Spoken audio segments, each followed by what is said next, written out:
So, Tobi Adeboyega, I spent all night researching up on this individual. I've been seeing his name pop up for a couple of years. And when I finally got right into who this person was, what the whole commotion is about, let me just say this without mincing words. First of all, this person is definitely not a pastor, or at least not a pastor of the God of the Bible. And he's definitely Antichrist from things he has said with his own mouth, which I'm going to be playing for you in a minute. And he's definitely not just criminal based on the UK government's public information on account statement on what he's been doing with his church, which is obviously just a cult. I'm going to show you how someone like this, just a smart Nigerian, can jackpot to the UK to stay with family, and he could decide to set up something that has already been going on in Nigeria for decades, but he decided to play it according to the UK society and made himself not just a millionaire but literally a public figure, associating with lots of public figures. But behind this whole Tobi saga, behind him going on podcasts to interview to BBC talking about, oh, he's not being deported, or even if he comes back to Nigeria, one or two shoes can survive him in Nigeria, that's not even what I want to talk about. I want to talk about his victims. I want to talk about how he operates, because if he comes back to Nigeria, I'm guessing he's going to try to start up his cult in Nigeria. So I want to get right in. Like, if you've been hearing maybe this news, that news, and don't really know who this person is or what he has done or what he's being chased away from the UK for, let me break it down for you in this simple video. So once again, welcome to Grace Angel. Make sure to interact with me on this video. Let me know your thoughts on this Tobi guy, and yeah, let's get right into it.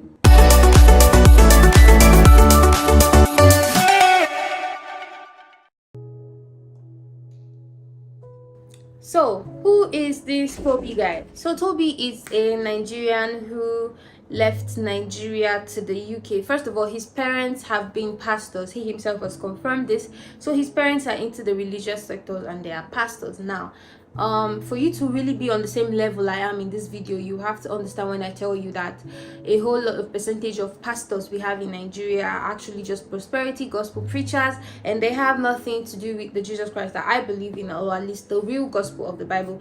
But if you are not on that level, it's fine. Let's just talk about this Tobi guy single-handedly.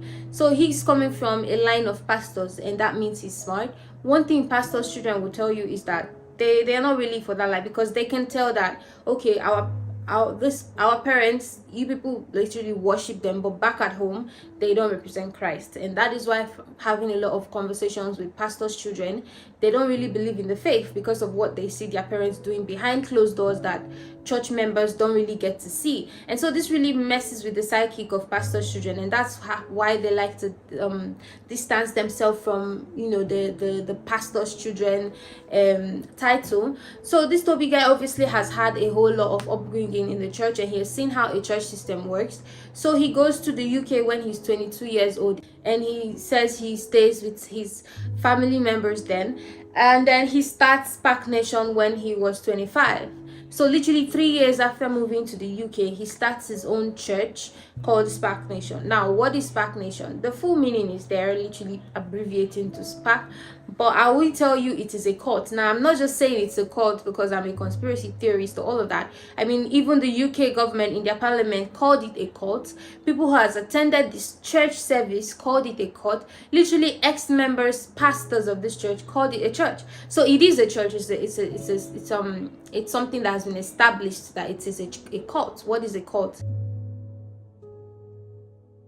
Cults, of course, is a very broad term. For a lot of scholars of religion, we tend to not use the word cult because, you know, as we joke, cult plus time equals religion. Usually when people think about cults, what they think about is some kind of closed community that is usually dominated by some megalomaniac who controls everyone's minds. Here are 3 important things to understand about a cult. Number 1, just because it's a cult doesn't mean it's evil or insidious. Many cults bring people together for good. Number 2, there really isn't that much of a difference between a religion and a cult. A lot of the greatest religions, most successful religions in the world began as cults. And number 3, cults are as cults do. If it works towards good in the world, then it's fine. If it works towards evil in the world, then it's a problem.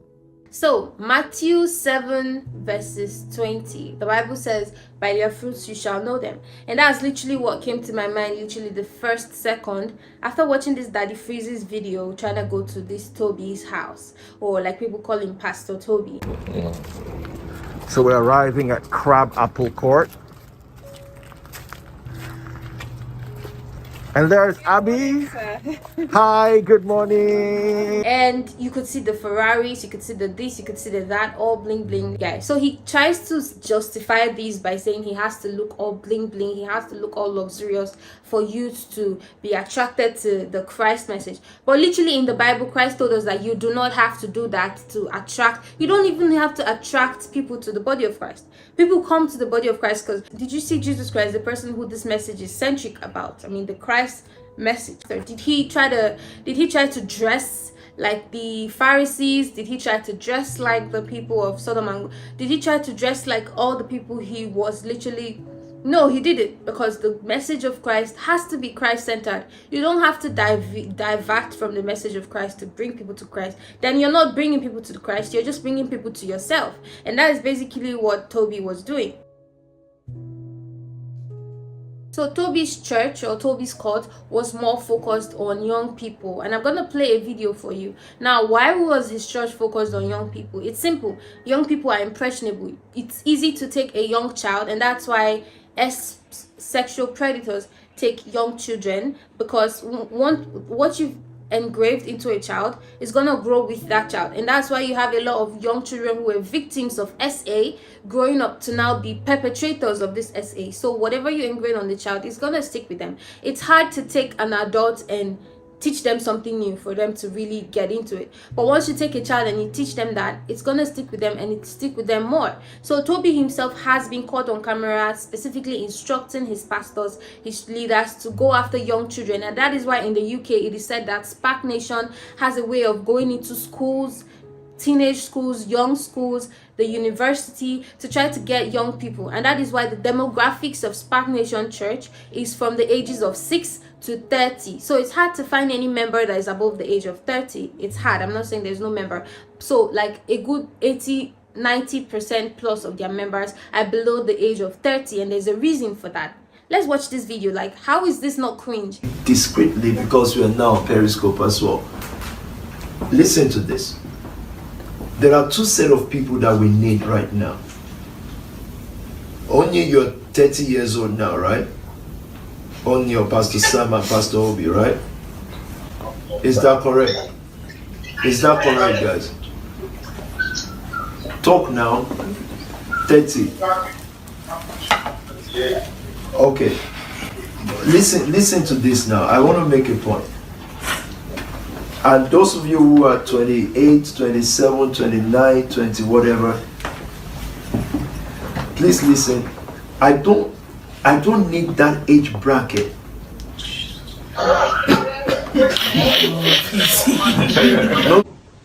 So, hostels and uni accommodation be targeted 110% everywhere there is young people. Welcome to the exposer. So here you have more proof that Spark Nation Pastor Tobi deliberately targeted kids, or should I say young people. And it's in that video. We have other videos which will be posted at another time, because a lot of people always wondered why Spark Nation had a lot of young members. And here you have the answer, guys. Because the main pastor himself is there having a private meeting, encouraging all of these pastors to target younger people. What kind of money possessed or money loving do you have to be to open a church, to open a cult, call it a church, and specifically target young people, saying he's taking young people from the street life in London? Let me even explain the whole politics about taking young people from the streets and turning them away from gang life and bringing them to Christ. Watch this video and we're going to explain that real quick. They're not leaders. Leaders don't do that. Leaders do not misinform. They do not mislead. They do not abuse trust. those who are leaders, who are doing that, shouldn't be in those positions. It was supposed to be a beacon of hope for vulnerable young people and a place of redemption for ex-gang members. The church is on a mission to save troubled young people. Gang members, the victims of knife crime, and their families are being offered safe houses. But this once pioneering church, hailed by politicians and the media for its positive role in the lives of young black people and former gang members, is accused of betraying its congregation. SPAC Nation, headed by enigmatic leader Pastor Tobi Adeboyega, has created the conditions for fraudsters to flourish, who target young black people from poor areas. Some of its pastors have pressured teenagers and young people into thousands of pounds worth of debt by taking out loans in their names, while they put on an extravagant show of wealth to attract even more youngsters to join. Money? Jesus Christ! When I first became aware of SPAC Nation, I thought, as many have done, that it was just another church. I started to think differently when one of their leaders stood as the Conservative candidate in a Croydon Council by-election. Now, there's nothing wrong in a church leader standing for election, of course. What was odd was to find hundreds of young members of this so-called church shouting abuse at other parties' canvassers, shouting obscenities at the council leader, and intimidating voters on their own doorsteps, including by video recording them. When I tweeted my concerns about this unchurch-like behaviour, I was inundated with emails and phone calls from young people and their parents making alarming allegations about SPAC Nation. I took a full 2 days to phone them all back. But from that, I was able to piece together what was really going on inside this organisation. I am convinced that SPAC Nation is a cult. They advertise events targeted mainly at young black people in poorer parts of London. They offer free food or free bowling sessions to attract young people to come along. The young leaders vet the young people who turn up, and they then target those who appear to be the most susceptible. They befriend these particular young people, and they invite them to further functions and events, including dinners. One of the organisation's leaders will start phoning them, sometimes several times a day.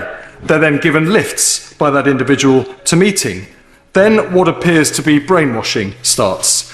They're told that if their life is unsuccessful, if their family is poor, that's because they're not giving enough money to God. They call it seed. If you give seed to God, as much as you can lay your hands on, you will become rich. This is the message they try to pump into these young people's heads. The organisation's leaders display extraordinary wealth. They drive cars worth hundreds of thousands of pounds.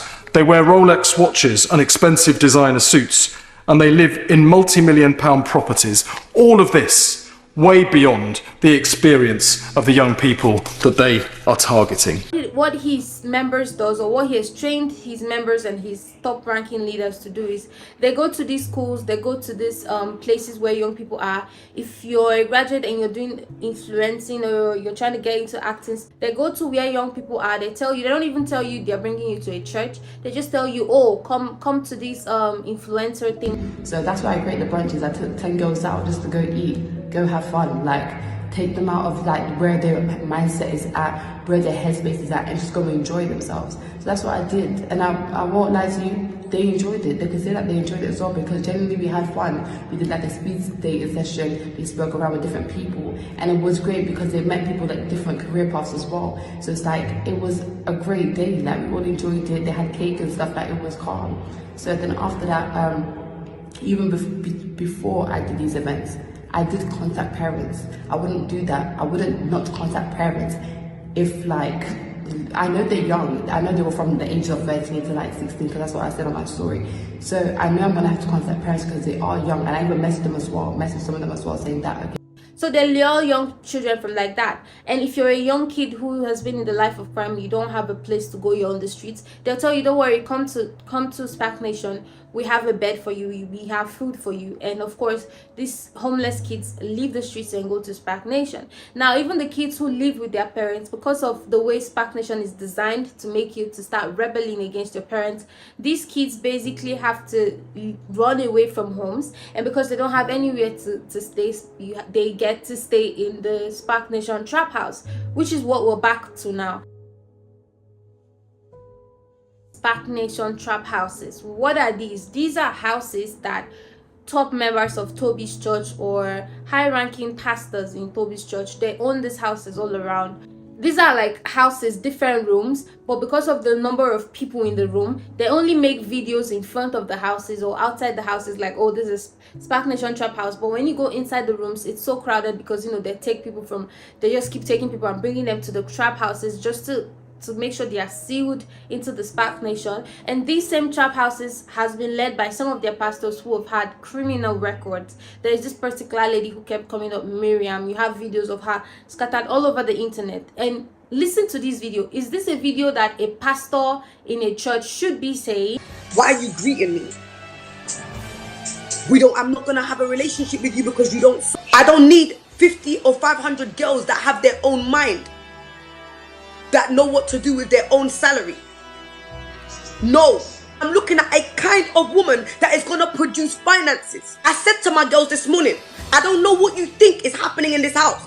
I tell you what to do with your finances. I tell you where you're going. It's not like you have an option. If you have an option as you're leaving the house, yes sir, as you're leaving the house, drop your key in the letterbox. And so these trap houses has had several police reports of SA, of abuse, you know, because you have to take these children from the streets, or these children have to be rebellious and leave their families to come to this church and live in the trap houses, so they don't have anywhere to go.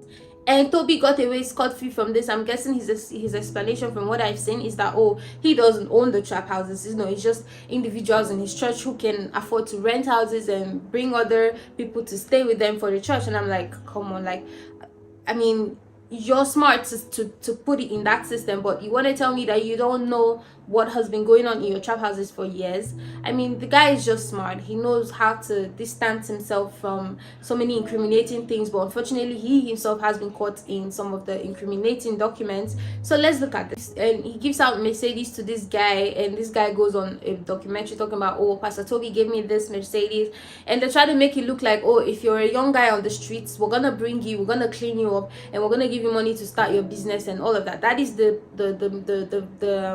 image they portray for the media, and they go on with their propaganda interviews showing, oh, Pastor Tobi invests in young criminal, like he gives them a second chance. Whereas it's been said that some of these people he even brings in have not totally renounced the gang lifestyle. Some experiences from neighbors living around these trap houses say sometimes knives are thrown, sometimes loud music, sometimes their invasion of their privacy is breached because there are a lot of people in the houses. Fights can break in, so like they are still living the thug life, the street life, basically. I'm not saying it's not possible to take someone from the street and clean them. No, I'm saying what Tobi's church was doing is not taking people and bringing them to Christ. It's taking people, putting them in these trap houses and extorting. Hi everyone, I thought I'd make a quick video just to explain to people who don't know who SPAC Nation actually are. They've rebranded as Nation Family because of all the controversy, but essentially they're a fake church operating in London, and they're luring young black girls and young black boys into their cult. And the moment they're in, they're putting them in insane amounts of debt by forcing them to take out business loans, forcing them to forfeit their student loans, draining their overdrafts, fraud, all kinds of crap, just so that they can push the money back into the church to fund this twat. This twat is called Pastor Tobi. He's basically the mastermind behind it all, but this is who they worship, and they figured out a new way to target young girls on TikTok through the whole rich girl, rich dad trend. So please, please, please pay attention. I'm going to dissect the videos just so that you can protect your loved ones. So in 2012, Tobi announced or registered his church as a charity organization. What this means is, in the UK, charity organizations can do business deals. Charity organizations can buy properties, they can own properties, they can take business deals, but more importantly, there are no taxes because it's supposed to be for charity purposes. So there is no tax on the church, so the church can buy this, buy that, do this deal, do that deal, money coming into the account, but no taxes. And isn't that just very convenient? That is no longer a church, in my opinion. That is not just a business organization, but a fraudulent one at that, because you're registering as a charity organization. Meanwhile, your pastor is living this lifestyle. What charity are you doing? Say you make 100,000 naira and you're taking 2,000 naira and you're giving in charity, and what happens to the rest? Thousands of naira. I think this is what most charity organizations do. And he was steadily running the scam in the UK. So his pastors, right? Pastors have either been to prison. There's another pastor who has up to 5 counts of fraud. There's another one who has been convicted of credit card fraud. This one said he's been convicted of attempted murder. So all his pastors have all this shady, they are either hardened criminals or have fraud related charges, and these are the people that you tax them with collecting money from young people. Vic told me his 20-year-old brother joined SPAC Nation earlier this year. As a budding football coach, his pastor offered him a tempting proposition. My mum phoned me. Yeah. I was like, your brother started up a business. Really? And she was really excited about it. And like, oh my gosh, I'm so proud of him. He told me, no, these people in the church approached me and said X, Y, Z, they can help me start a coaching thing. The pastor registered a company in Vic's brother's name and opened a business account for him with HSBC. When I was asking about the application process, he said, no, I never filled in an application. I just gave them my details and they did it. So straight away, I'm just thinking, that's not a church's responsibility to be doing that. The business account had an overdraft facility. How much was that? £2,000 overdraft was. £2,000? Yeah. What happens to that money? So they basically take him to the bank. He withdraws £1,400, give it to them, because they said it was part of consultation fee / helping him set this business up. But there was no business and no money in the account. In the end, Vic's brother was left £2,000 in debt to the bank. Why do you think he fell for this? There's an element of him not doing research or being diligent enough. However, in ethnic minority communities, a lot of families, like God, like faith in general, it's like a beacon of hope for most families. In his head, there's no reason why they would be trying to trick him into anything or trying to do anything that can get him in potential trouble. So he would obviously take their word for it. Why would you use God's name to trick me? They literally put the people under pressure to bring the money. They literally make them, and I'm getting to this as a broad topic, bleed for seed. They make them take out the business loan scam, which is these young kids from whatever parts they bring them in. So they tell you, okay, we can help you start up a business and just give us this information about you, and we're gonna help you open a business. But what they don't tell this kid is they're just gonna help them open the business and then open a business account, because in the UK a business account gets up to 2,000 euros, and they take out business loans as well. So when this person knows that, oh, there's a loan on my account, they'll be like, no, it's fine, we're just gonna close the business down in a couple of years, it's fine.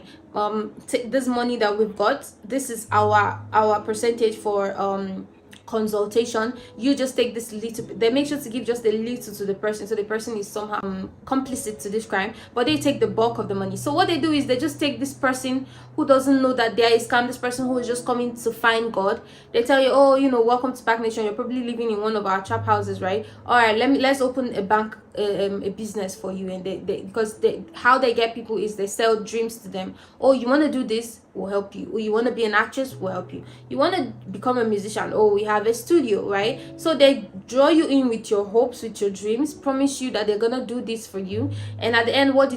They take your information, they open business accounts, shady business accounts that always close. And this is one thing that is known in SPAC Nation. Even all their pastors have opened businesses that have closed in 2 years to 4 years, and these businesses, if you look at their records, they all have taken out business loans. So it's like they found an aspect in the UK business account sector, and they've basically been using different people to cash out from that sector. Now, some of their pastors, like I said, have been credit card fraud people that have been convicted or have had charges or allegations labeled against them, some of them obviously being Nigerian descent. So these pastors have access to business accounts, and I don't know how fraud works, but I know that that is just going deep down into the fraud world. So I'm just going to pause on there. So I'm trying to show you that this church does so many shady deals like that. And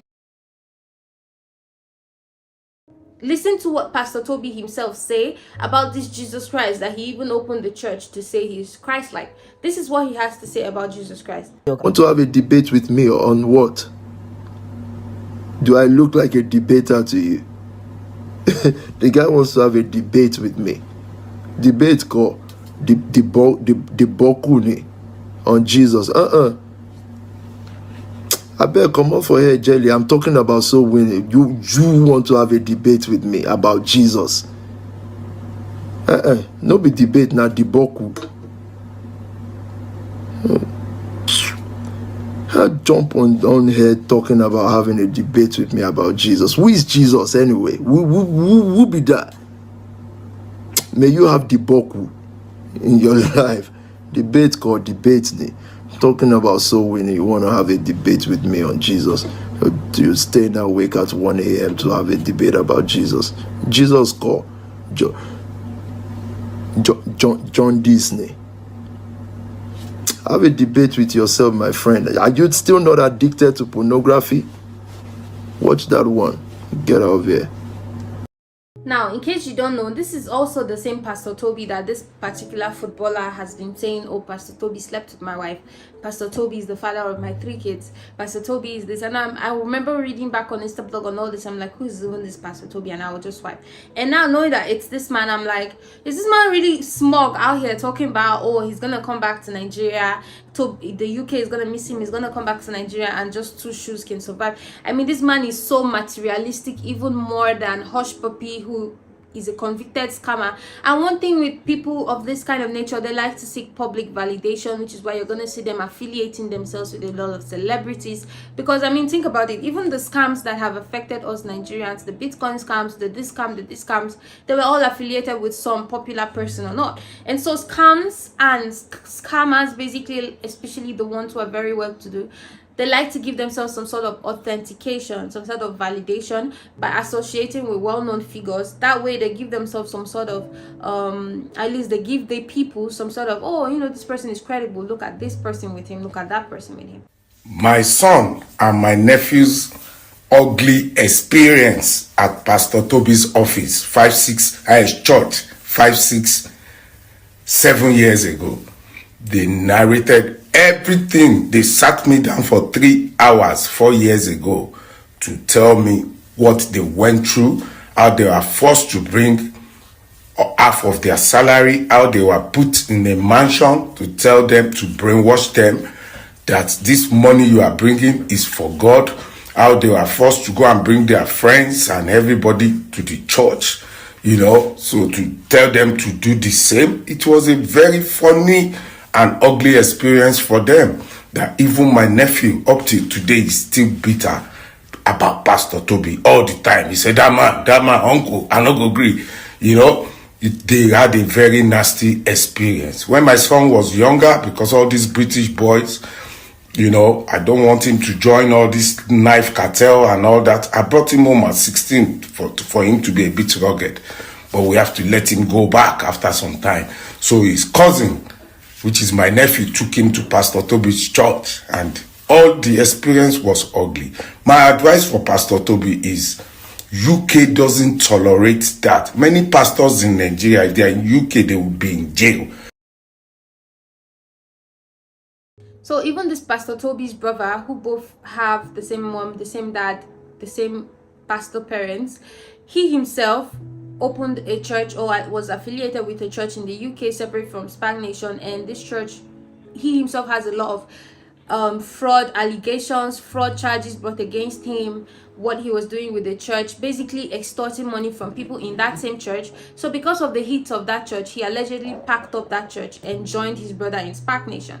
Now, of course, he became a pastor in Spag Nation. The money in the bank statement that Spag Nation says, okay, this is how much we pay our people, it doesn't tally up with the lifestyle that these people are actually living. So if this person is a full-time pastor, we don't see him doing any other businesses, he doesn't have any other jobs, and you're saying, okay, this is how much you're paying them monthly, how does it add up with the lifestyle that they are showcasing? Which is why most of this is also fake lifestyle, I must say. But for you to keep up a fake lifestyle facade, a lot of money has to go into it as well. It's been said that some of the pastors allegedly make some of these young impressionable kids to pick up drugs from this point and take to this point, basically like a drug mule. Because like I said, some of these pastors or some of these leaders in the church are people who have charges brought against them in the court of law in the UK, or allegations basically, or people that have been known in the streets to be about this life. So because they've cleaned up, and I look at it like this because I'm a rational thinker, right? I don't just believe everything. So I'm looking at Pastor Tobi talking about, oh, he brings up kids from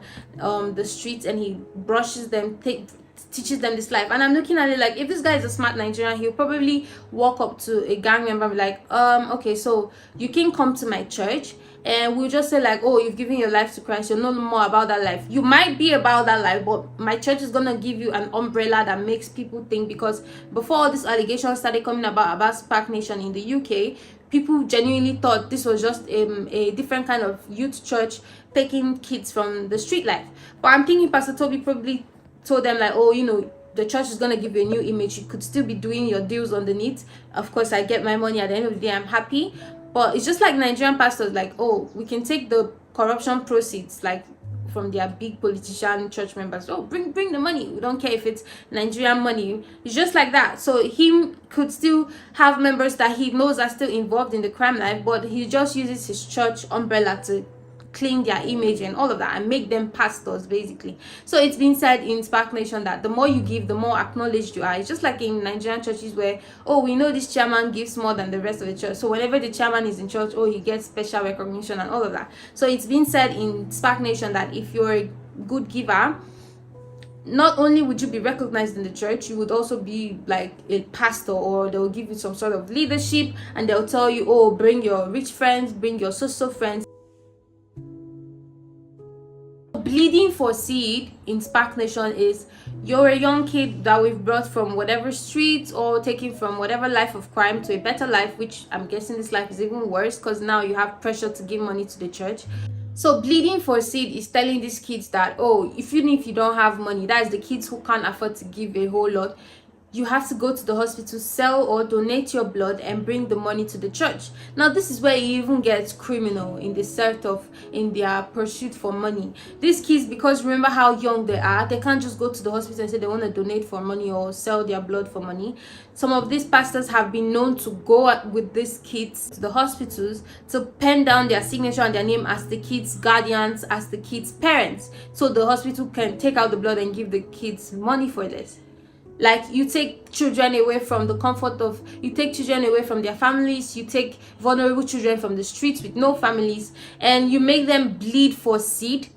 What part of this is biblical? What part of this screams a Christ-like church? What part of this is even okay to do as a human being? For requesting some of their members to donate blood in order to generate income for the church. Until our seed, until it's a thing, we're bleeding for this. I'm talking about bleeding. Do you get? Bleeding for this thing. We're not gonna be taking the places we're meant to. Like, and these pastors follow these kids and act as their consenting guardian, and these kids bleed for seed. And if you ask these kids why they are selling their blood to get money, they'll tell you, oh, they are giving to the church, or they are giving to God. And Pastor Tobi will tell you himself that he gave, and that's why he has everything he has. When he came to London, he was washing plates and he gave. That is why he has what he has. And so you have people just going mad, just giving.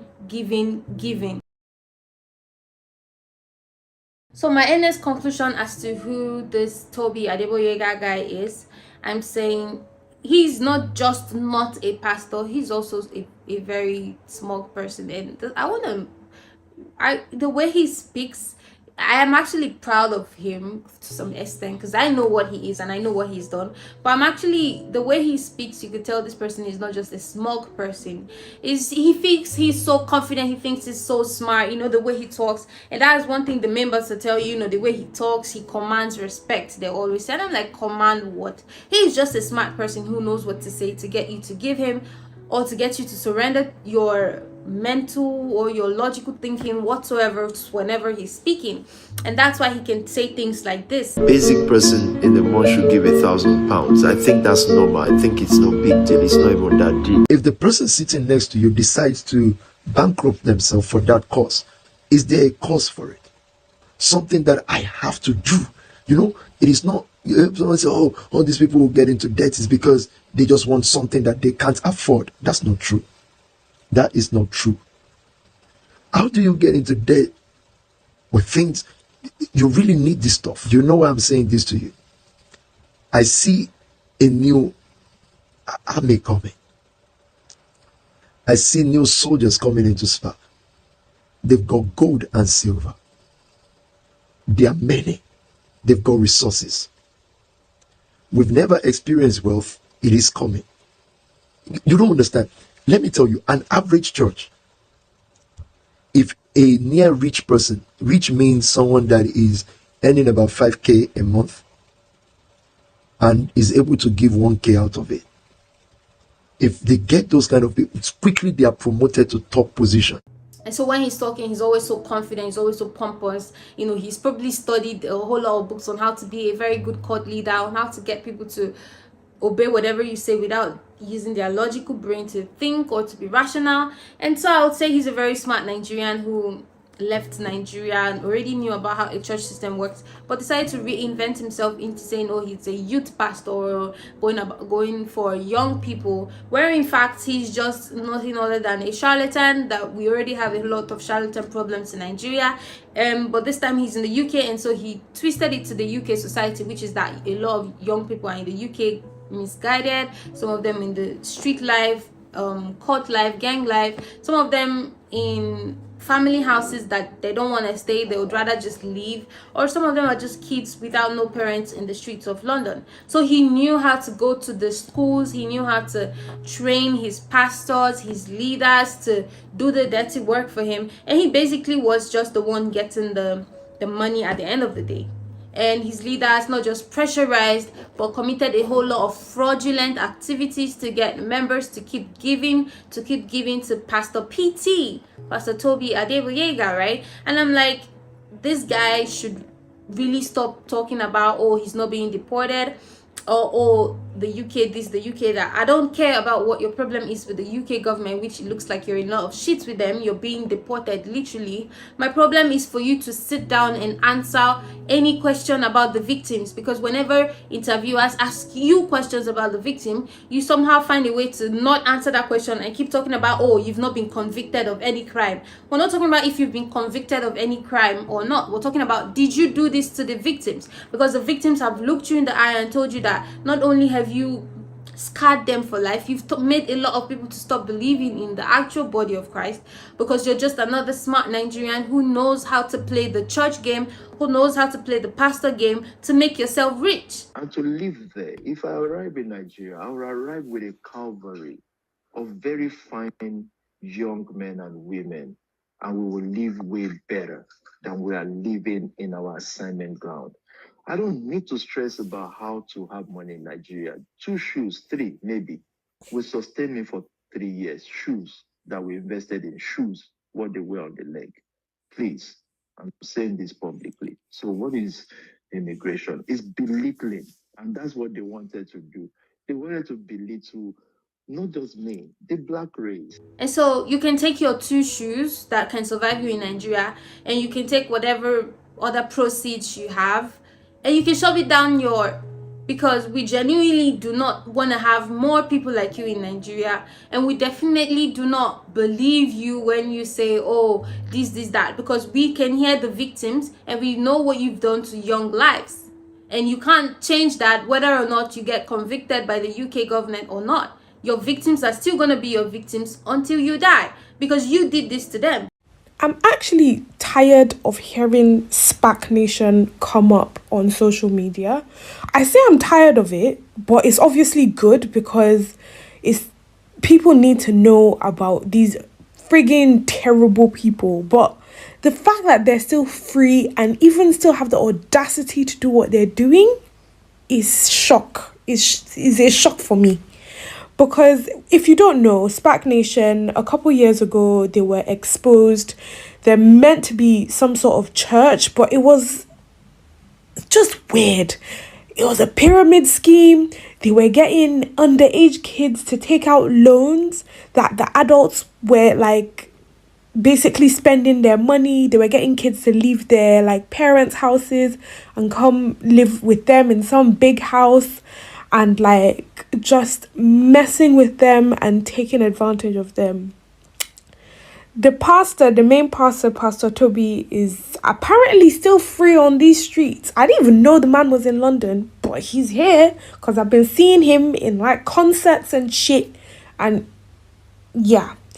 But my problem is they've now started doing brunches for 13 to 16-year-old children in the name of female empowerment. I be children empowerment. I be women. It can't even be women empowerment because that's children. Oh, it's just predatory behavior. That's all that is. Because what is your business inside taking anyone's business inside taking 13 to 16-year-olds for brunch? What the fuck? Oh God, it's very disheartening to me because it's so easy for them to ruin really young kids' lives.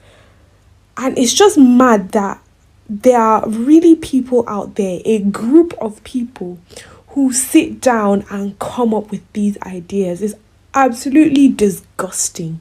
And I see them come up on my stories on my TikTok from time to time, doing like, look what God has done for me, and doing, I came from the streets, now look at my big mansion. But it's despicable, disgusting money. If anything, as far as I'm concerned, even the the Dubai Porter Potty people, they are 100 times better than those people because they're not taking advantage of little children. If you want to not have a conscience, don't have a conscience and do it on your own.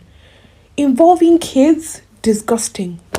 When you see victims of cults, victims of people like this, victims of the church come out and talk, these are people who have sacrificed years and believed in someone so much they saw this person as God, and now the scales are falling off their eyes and they know this person is just a human being who was really smart to play God.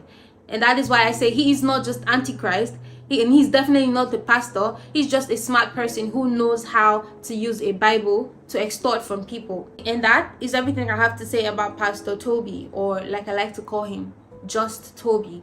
And so I put it to you and to other believers of SPAC, because when he was showing up to the UK court, you could see his members following him, and that's normal because if you've seen documentaries like In the Name of God, his own court is even small.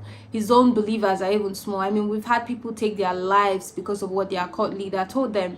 And so when I see images like that, I just shake my head at how these human beings have somehow mastered the art of compelling people. And so I just want to look you straight in the eye and say, not everyone believes your bullshit. Not everyone believes your smugginess. Your interviews are just giving not just guilty, but guilty and know that I'm guilty, but I have to convince you that I'm not, by being confident, by saying whatever I have to say, and by maintaining posture. But from your victims, we can tell that you've done so much harm to so many people, and I just want you to know that not everyone believes you. And that is basically everything I have to say about this individual, Tobi Adeboyega, and I'm gonna end here. All of that information can be seen on the internet. There is this YouTube page directly exposing this guy and all of his pastors, calling them each out by each of their names. And the YouTube page is called The Exposer. I'm guessing this person was a former deep member or inside member of this cult, because this person not just posted the official records, bank records of the SPAC Nation, but also talking about names, talking about events. And this person has been putting out videos for years, since 4 years ago, exposing this cult and this Pastor Tobi.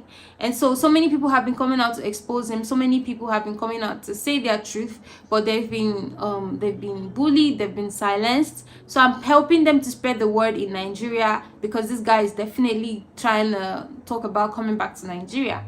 We do not want you here, except you're just coming to live as a normal disgraced citizen that has been chased from the UK.